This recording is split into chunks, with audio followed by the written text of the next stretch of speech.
All right, before we get to our next session, I just want to acknowledge the terrific work of our caterers, Black Belly, turning the raw ingredients into something amazing. And I also just want to thank our sponsors again. So we're going to pull up those slides, but I think I know it mostly by memory to start. So Boulder County Parks and Open Space, Cool Boulder, and City of Boulder are all our platinum sponsors. A1 also celebrating 50 years. Colorado State University Extension, City of Longmont, Oscar, the Office of Sustainability, Climate Action and Resilience, and the Floribunda Fund are all our silver sponsors for this event. And finishing up with our bronze sponsors, 7th Generation Farm, who provided those wonderful short ribs for lunch, Agoro Climate Alliance, Adams County Extension, Buffalo Brand Seed, Sirius Biotechnology, the Community Foundation of Boulder County, Colorado Corn Council, Eco Products, Gallagher, the Northern Colorado Water Conservancy District, Ward Labs, Syngenta, and Centec. So just one last round of applause for them.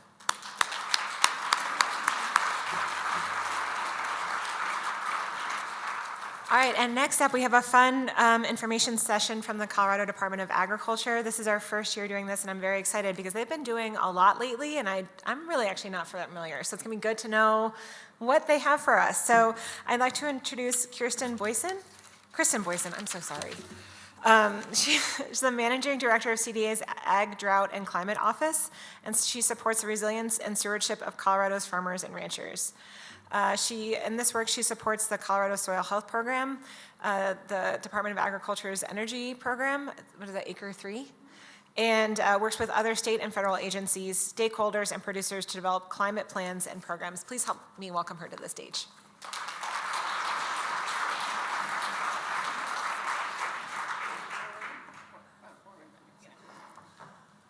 Thanks, Lauren, and thank you all so much for having me. This is my second Soil Revolution conference, so I'll get to the max number eventually, I guess. So yeah, my name is Kristen Boyson. Lauren gave my intro, so I don't need to wait too long on that. I will say the title of our panel is a bit expansive. I want to be very conscious that we're not representing all of CDA. The Department of Ag is doing all this really great work, and there's a couple folks in the audience who you should talk to. Carissa is our Colorado State Conservation Board Northeast Field Specialist. So if you have conservation district questions, talk to her. Rosie's back there. She's our program assistant for the AdCro office. And I do want to have McLean. Are you still here, McLean? He's going to make his way up and talk to you about a field day that's happening tomorrow. So don't want to say that I'm going to talk about everything that the department's up to. We are today going to focus on the work we're doing in terms of soil health. We'll have Anthony Zamora, who's our brand new field specialist in the Northeast Colorado for our soil health program, and he'll talk about the great work the Colorado Soil Health Program is doing. And then to make sure we're not giving you guys a bunch of propaganda, we have Lauren Kelso from Growing Gardens here to make sure we're honest and really ground what our programs are doing in a real producer's perspective. So she'll come up, she's a site director of Growing Gardens, and she'll talk about how our programs have helped her out and what she recommends to change in the future, I hope. Give us some feedback. And finally, at the end, I'll talk about a new program that we're gonna launch this in 2026, but we're working on developing it right now. And it's a new tax credit for folks who are doing stewardship on their ag lands. So it's an opportunity for you guys to ask some questions about our current and future programs, and then grill Lauren about what she really thinks. But first, before we get started, McLean. Thanks so much, Kristen. Yeah, as she mentioned, my name is McLean Sorden. I'm with the CDA in the organic department. My job is outreach and education. I essentially put on field days all over the state and facilitate the transition from conventional to organic agriculture. I've been an inspector for about 5 years. Can answer most of your questions if you have any. I thought because we're in Boulder County, I'd mention that there's a field day tomorrow, free to the public, from 10 to 1 over at Aspen Moon Farms in Longmont. There's a flyer on the registration table. It's free and there's lunch provided. Just register so that I can count you in the lunch tally. Thanks a lot. Bye. Thanks, Chris. Yeah. McLean's Field Days are always very informative. So if you guys have opportunity tomorrow, Friday, free lunch, check it out. Without much delay, Anthony, you want to come up and talk about the Colorado Soil Health Program? We'll do short presentations from all three of us, and then you'll have a chance to ask questions. Forward is this giant guy. Okay. Good afternoon, everybody. My name is Anthony Zamora. I am the Northeastern Soil Health Specialist for the Colorado Soil Health Program. Want to share a little bit about what we're doing in the state today with you. We are currently working with 32 different conservation districts across the state in order to provide our program, and also 10 different eligible entities, conservation entities. And right now we're in the phase of ending our first round of producers. It was a 3-year program with a matchable refund available. And with the first round, we had 119 producers, and of those producers, we had 106 complete the 3-year reimbursement period. And now we're moving on to our second round, which, including our new enrollees this fall, we have just over 300 producers that we're going to be working with, and ramping up for another enrollment period here this fall. So we have a total of just under 67,000 acres that are being improved through our program, with one of the smallest locations being in an urban agricultural setting of 1/15 of an acre. And our largest acreage is 12,500 acres, and that is a grazing operation out in Larimer County. Some of the benefits that are available for our producers, one of the biggest things we're kind of trying to hit home with is the technical assistance that all of our team can provide. And this is something that's really important to us, to really have boots on the ground, meet with producers, engage with the conservation districts, and be able to bridge these gaps that exist in the different areas of agriculture. So we want to connect the large farms to small farms. We want to connect organic, conventional. We want to connect different cultural backgrounds, different producers, and be able to be a source for all the different resources that are available for producers. Another thing that comes with the program is a in-depth soil analysis, and this is with cooperation with CSU. And we actually use a DNA stabilizer inside the soil sample so that they can get genetic makeup of different soil microbes, like your protozoans and nematodes, different nematodes. Get to see your actual DNA sequence. And they also do a in-depth soil carbon analysis with that. And also we do a installation of a soil moisture monitor, and this is also with CSU, and it's through the meter group, which essentially is taking temperature and moisture at the 2 different levels at each location. And I'll talk a little bit more about that here later on. So this last year, been busy formulating our team, finally solidified our team with me being the anchor point, and actually have a really solid team behind us for administering this program. These are some of our specialists around the state. So we sectioned it in different quadrants. We have Toby McPartland down in the southwest. He has a background in agriculture and vegetable production, and also he used to own Colorado pasture pork. So he's really passionate about incorporating livestock for the rehabilitation of soil health. And then in the northwest, we have Reese Melton, and he's actually local to the area here. And he has a strong background in forage production and really a diverse knowledge in rangeland ecology, especially in the higher areas. And in the southeast is Michelle Nelson, and she's out of Haswell, Colorado. She's actually the mayor of Haswell.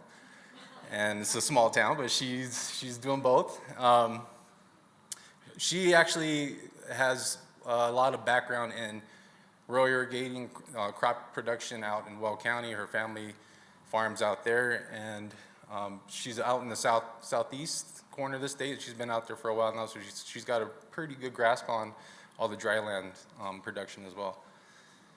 And I'm Anthony. I'm based out here in Windsor, and I've been here for 3 months now working with the CDA.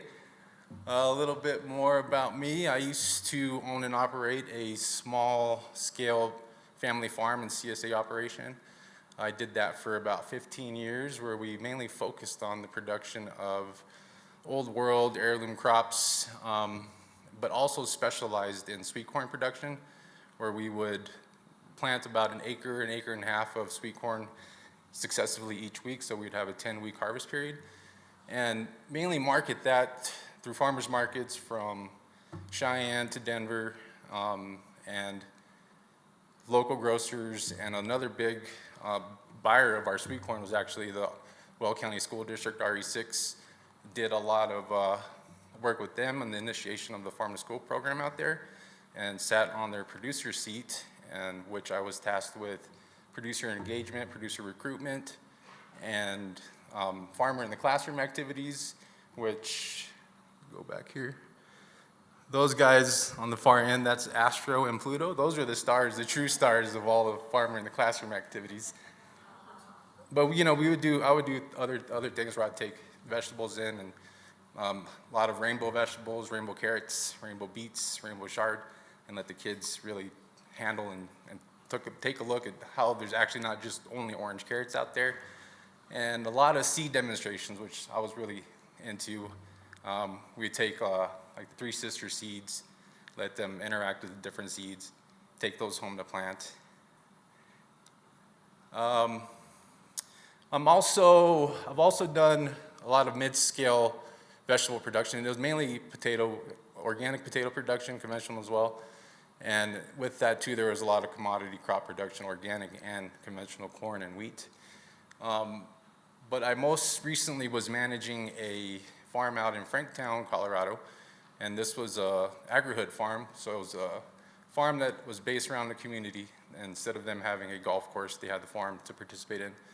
We had a 4-season CSA, also did farmers markets, and grew a lot of livestock. So produced eggs, turkeys, beef, pork, lamb, and then had our goats just for pets. No milking. Okay, so this is my region up here, which we each of the specialists has quite large areas that we cover. And you can see on the map, a lot of it's dry land out east and right along the Front Range corridor. What the map doesn't show, though, is I also have everything east of the Continental Divide. So down in Buena Vista area, Leadville area, we have a couple producers up there. The picture on the top right there is of Headwaters Farm out in Buena Vista, and I'm serving as their technical advisor for their SARE grant, where they're trying to incorporate chicken tractors onto their farm to use as not only soil health improvements, but also they want to measure and look at the economic viability that it's adding to their production. And another interesting one, though, too, is in Leadville. We have that I'm serving as the technical advisor up there too. Is a producer who is putting in the nation's highest pivot at 9,600 feet, and his goal is really to improve the soil health. Right? He doesn't really care about the financial impacts that it's going to produce for him. What his real goal is for his great-great-great-grandchildren to say, wow, look what my great-great-great-grandfather did for us, and look at the land now. So those kind of opportunities are just, exactly what make this job really, really interesting and what I really like. But there's also the aspect, too, of a lot of urban production out in our area along the Front Range and in Denver itself. So this is where it gets fun, right? This is where the job's actually fun. Get to go out into the field, meet with producers, meet with the different conservation districts. Did a lot of work with Hanya this last few months, and In that, we've done some reimbursements with our first round producers, and we've also done a little bit of the new enrollee interaction. So Friends Farm is one of our new producers that's going to be in our program. And so with that, we went in and installed a soil moisture monitor, and also have done a few of these producer check-ins from our round one producers, just to kind of get a grasp on what worked for them, what didn't. And we're still going to be following up with a lot more of that this winter. And what we're hoping for is to have some of our soil sample analysis for them to have while we do these check-ins. But you know, the big one too is just the technical assistance, right? So a lot of these different farms, different organizations, they're doing amazing things in the local ag scene. Really excited to work with Masa Seed Foundation and DAR with the another just kind of example. The STED school is out in Adams County, but I wanted to include them because it's just an example. It's a good example of how we're working with the different schools and different school districts to serve as this technical assistance. And in this high school, it's next gen agricultural and environmental high school. And so this is their first year of having a graduating class. And so I was asked to serve as a community member for one of the students' capstone projects, where we're going to be working on a composting process for them to have in the school. The idea is for them to each make their mark, right? Since it's their first graduating class, they all want to leave something behind for the continuation of their school. So really excited to work with all these guys. So this is what our soil moisture monitors look like. And on the far right, that's what it looks like when you have a nosy calf in there, right? So this was a cow-calf operation out in Buena Vista. And the initial construction of the barrier wasn't adequate, so they were able to get in there and really chew up on those wires. So we did some reinforcement and also tucked away the wires down on there. But this system has two probes, and one's buried at 6 inches, one's buried at 12 inches. The probe that's buried at 6 inches gives us the moisture data and your temperature data, and then the 12-inch one also gives us another reading of moisture. These are just some fun pics of different field activities we've been doing these last few months.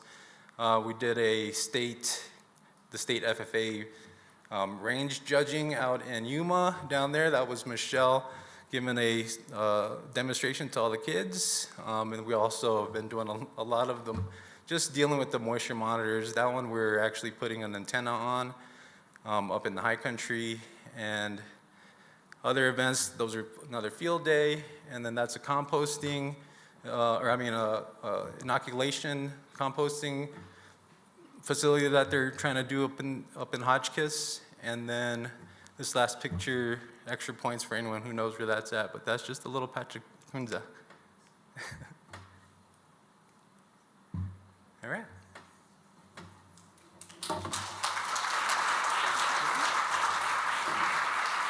All right, we'll hold our questions to the end, but I will next have Lauren Kelso come on up. And Lauren's been involved in our Colorado Soil Health Program longer than either Anthony or I have been involved. And she is the site director at Growing Gardens here in Boulder, and is planning on giving you a rundown of what the soil health program looks on her operation and other updates. Thanks, Lauren. Green is forward, I've heard. Hello, everybody. Thanks. Kristen's introduction of me didn't do a great job of helping my reputation for having lots of opinions. I will try to keep them, grounded in my experience. I am here representing Growing Gardens of Boulder County. We operate 3 separate farm locations across Boulder and Longmont. They're all urban locations and all relatively small acreage. Our veggie production totals about 3 to 3.5 acres. We have a small and mighty goat dairy. We have about 3 acres of orchard crops. Woo, goats. Yeah, did you hear that, Abby? So we have a great team of farmers that run these operations. We have a nursery crops, we do greenhouses. And like Kristen said, we were in that first round of producers that Anthony was sort of introducing. So we were in the first round of folks that utilized this program, and at that point it was STAR. So apologies if I call it the wrong thing, it's kind of how I got to know it. Like I mentioned, we operate in urban settings. We do have goals of regenerative agricultural work. As you might imagine, it is a process. It is not ever fully achieved. We're just always kind of working towards it. Here are a couple pictures of our farms. The one on the left is on the same property as the Longs Gardens property up near Iris and Broadway, and the Longmont farm is we have 2 actually now, but our first one in Longmont was in partnership with the YMCA up there, and now we have another farm in partnership with the Bethlehem Lutheran Church there, where we get to grow veggies for everybody in the community. So they asked me to talk a little bit about our participation in this program and what we did with this cost sharing. And, these were a few of the things over the last 3 years that we've done. The first year we used it to seed our orchard understory with perennial grass mix combined with some annual legumes and forbs. This required hiring a contractor to help with the seeding because we wanted to do it in a no-till method. So we had to hire somebody out to do that, and the goal was to really get something established. I think we did that in 2021. And we hurried up and did it before the end of March to catch all that good April water, of which we got none that year. So we reseeded our orchard the following fall after that. That didn't work. So we used this funding as a cost share to kind of offset some of that risk that we were taking and wanting to try some new things in this understory.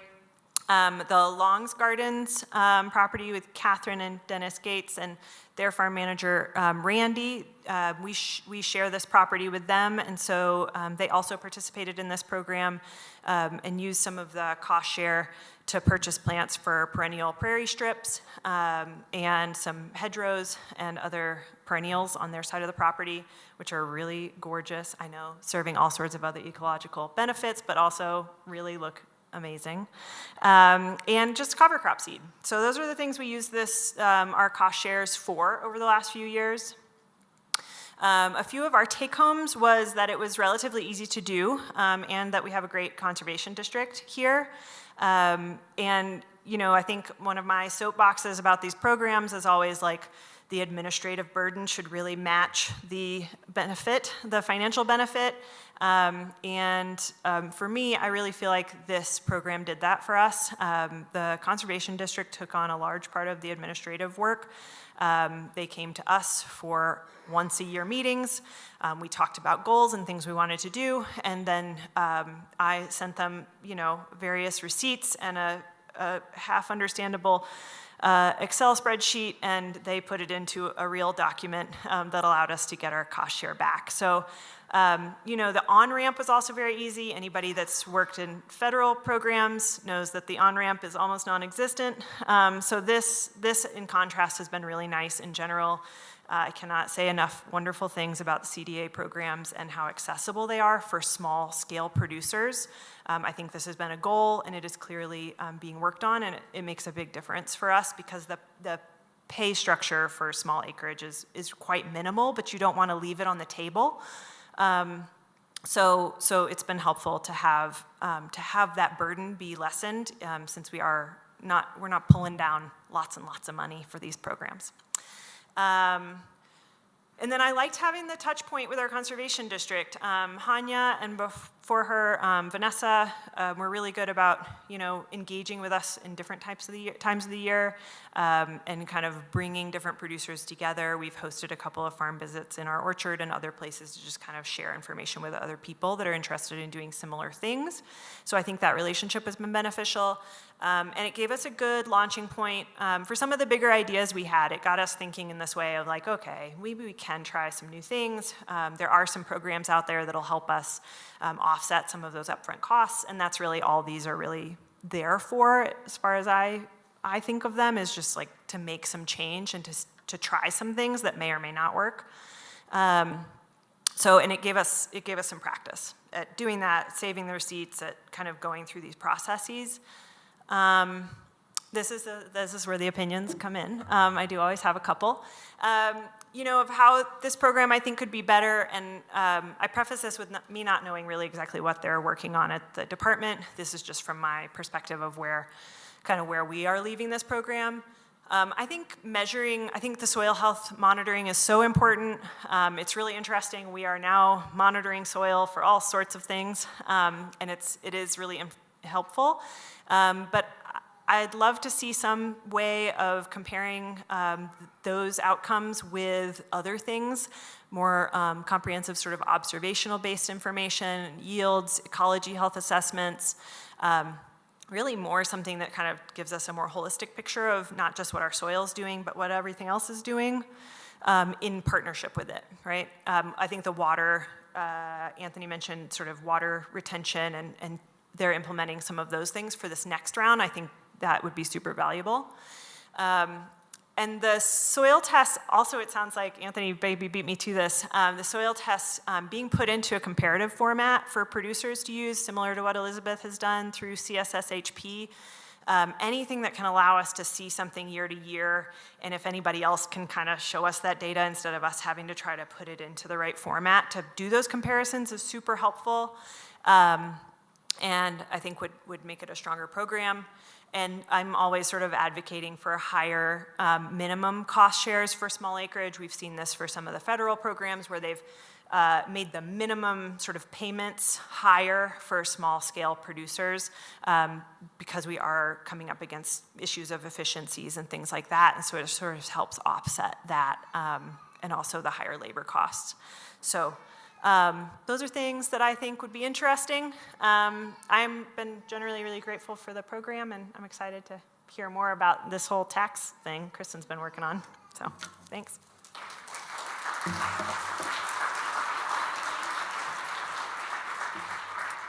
All right, I know you're burning with questions, but I'll swing through mine really quickly.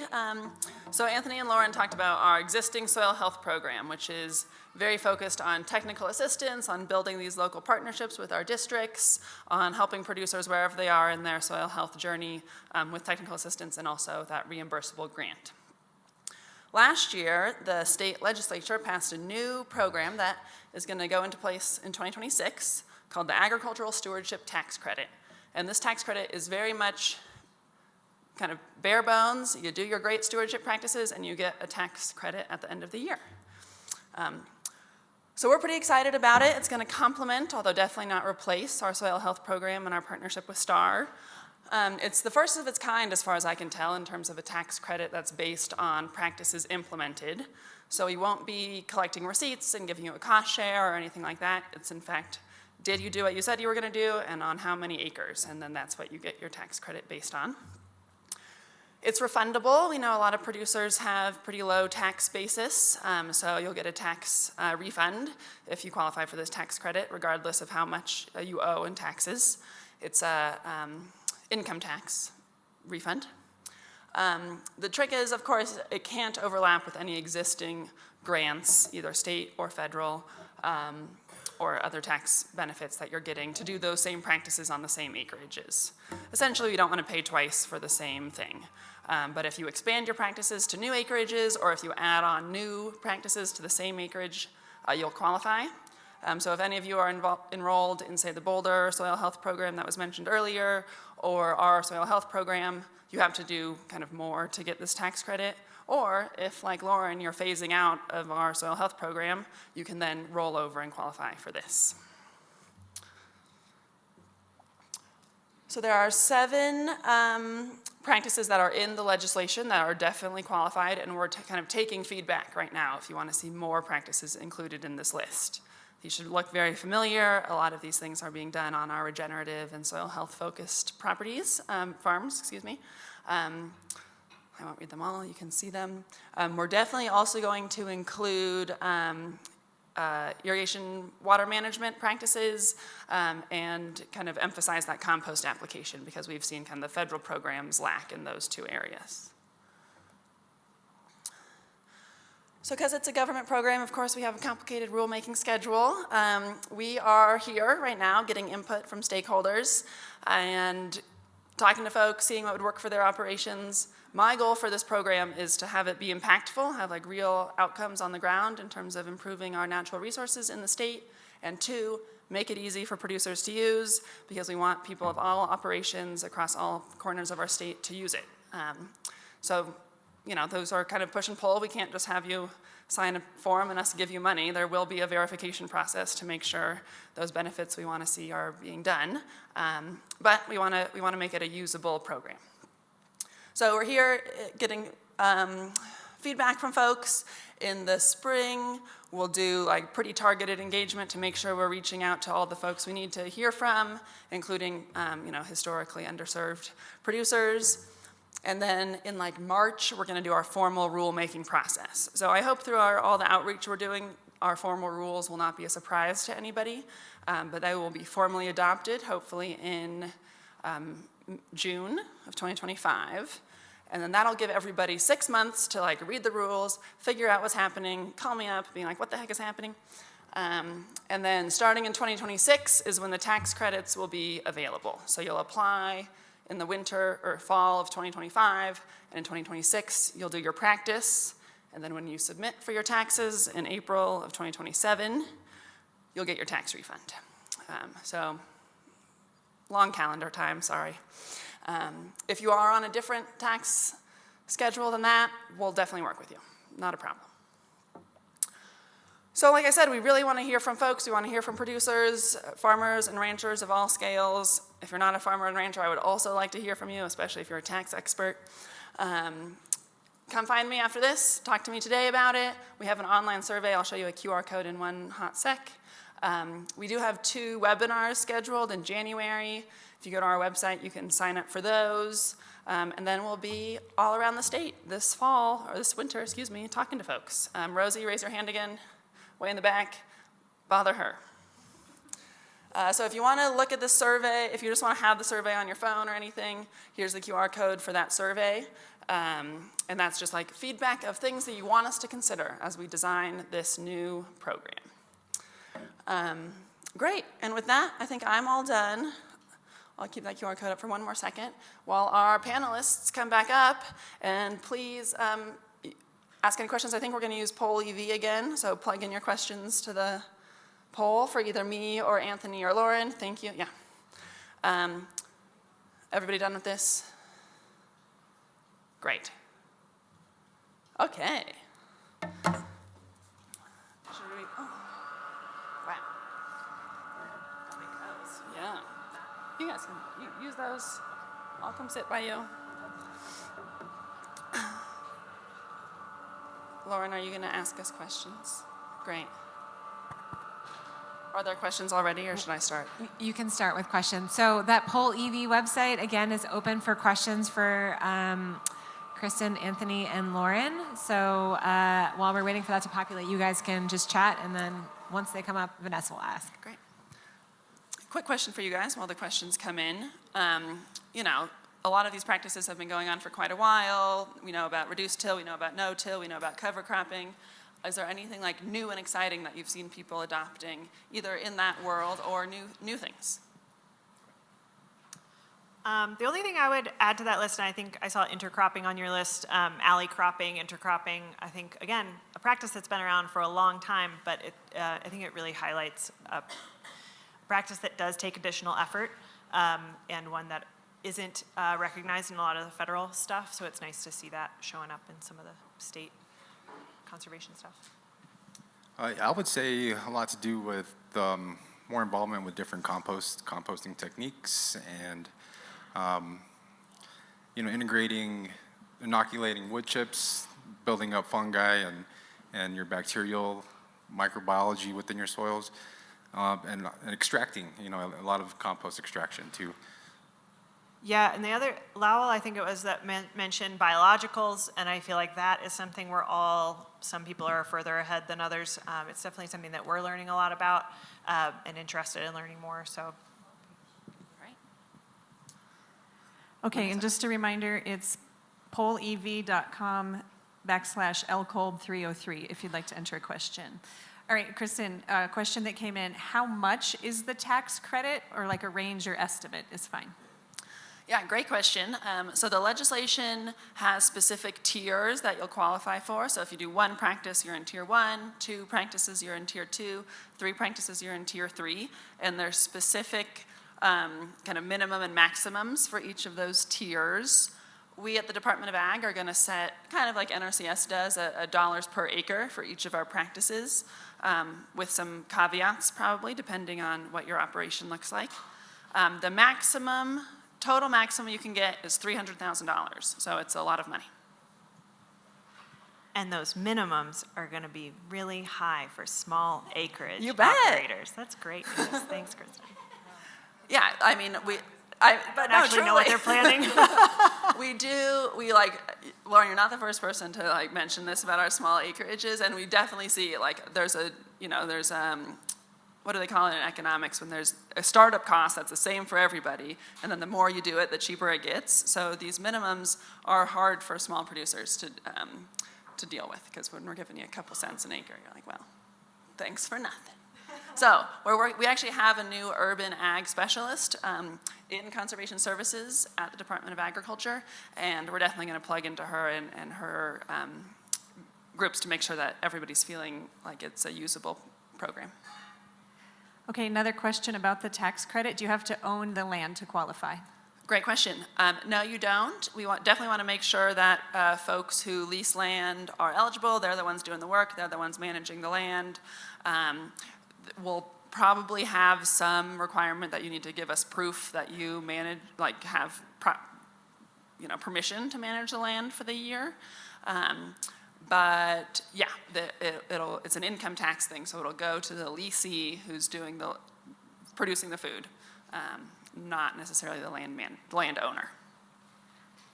Okay, next question is about the soil health program. I'm going to read it exactly as it's written. Is CSU going to be used again for soil analysis? They seem to be slow to give CDA results. As a producer, it would be nice to have quicker turnaround for results. Can we use a different lab? Great, yes. Unfortunately, we're having a very hard time getting our soil tests back from CSU, and this is the second lab we've used. We're going to keep using CSU. We're hoping that we can help them speed up their processes, but just how soil tests work, it's pretty important to have your comparative soil tests done by the same lab, because they use different methodologies and different testing equipment. So if we switch labs midstream, you wouldn't necessarily be able to compare your post results to your pre results. But feedback taken that it's taking forever, and we're going to run it up to Jared Polis if it takes much longer. So I actually had the opportunity last week to go to the grand opening of the CSU Spur Terra building, where they house all of our samples, and this is where they're doing all the work. Spoke with some of the main people there, and they're also really wanting these samples to be out and available to us. But it comes with growing pains. They're brand new as well, and just like our program, we're kind of in the infancy of everything, and so we're really trying to work with them and be understanding on that part, even though I really would love that data just as much as any of you guys, so that we actually have talking points and can do our job, right? So yeah, great question. Okay, back to the tax credits. Is the tax credit something that can be applied for year over year or just one time? And if it's year over year, when does it expire? Great question. You can get it for 3 years, either consecutive or not consecutive. But I think every year process will be about the same. Like, we'll open applications in the fall prior to the winter and growing season. And then you'll know by January if you get the tax credit for that year. So we're just going to kind of do it on an annual basis. And I don't think we'll give priority to people who have had it before, just because we want to make sure the money is spread fairly. Oh, who is funding the tax credit? The state of Colorado, to taxpayers like you all. Okay, from the state level, are we seeing a higher interest in using animals like sheep and goats on public state lands for fire mitigation projects, especially in areas like hard to reach due to topography or in heavy wildland-urban interface areas? Yeah, that's a really important aspect to our soil health program is the integration of livestock to improve the soil quality. As far as fire land mitigation, I can't really speak to that much, but that's definitely an important aspect for our program. And I'll just say quickly, I bet our Boulder County friends will have some answers to that. Also, I'm on the Colorado Natural and Working Lands Task Force, and we work very closely with Department of Natural Resources and State Forest Service, and they're definitely kind of looking into using animals as a fire mitigation technique in partnership with the feds, but there's plenty of state land that they could use it onto. Okay, another tax credit question. Will there be technical assistance or application assistance for tax credit applicants?